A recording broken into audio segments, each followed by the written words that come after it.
عبداللہ بن مبارک فرماتے ہیں فرض حج کر لیا، نفل کرنے جا رہا تھا، 300 دینار پاس تھے،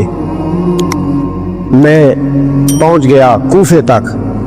وہاں سے جا کر کے کچھ سامان خریدنا تھا، احرام خریدنا تھا، ضرورت کی چیزیں، دوست بھی ساتھ تھے، کہتے ہیں یار میرے جلدی تھک گئے، خریداری کر کے وہ چلے گئے، میں شام تک رکا، بڑا تھک گیا تو سوچا اتنی لمبی چوڑی خریداری کیا تو جھیل تھی پاس،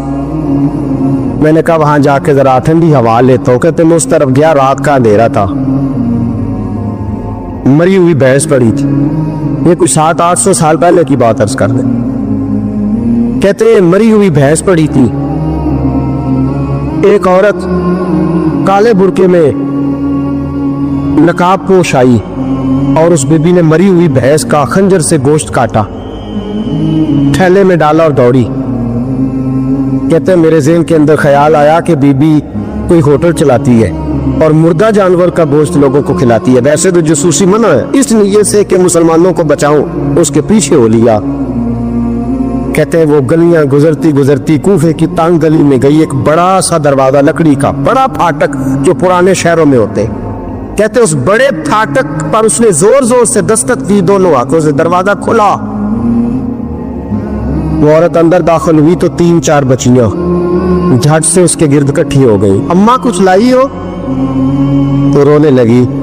کہنے لگی میں کچھ نہیں لا سکی،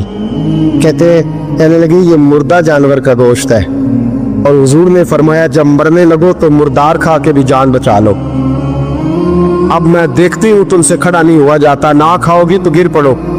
یہ مردہ ہی ہے پکا لو، کہتے ہیں اگلے لفظ اس عورت نے کہے تو میں باہر کھڑا چیخنے لگا، وہ کہنے لگی ہم سید زادی ہیں، صدقہ زکاة کھا نہیں سکتی،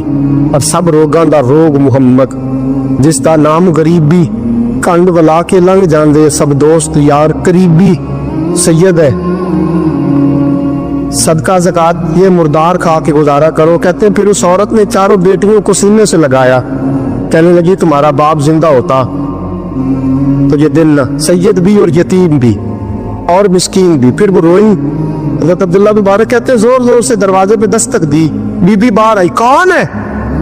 تو میں نے کہا میں عبداللہ بن مبارک ہوں، محدث ہوں، زمانہ مجھے جانتا ہے،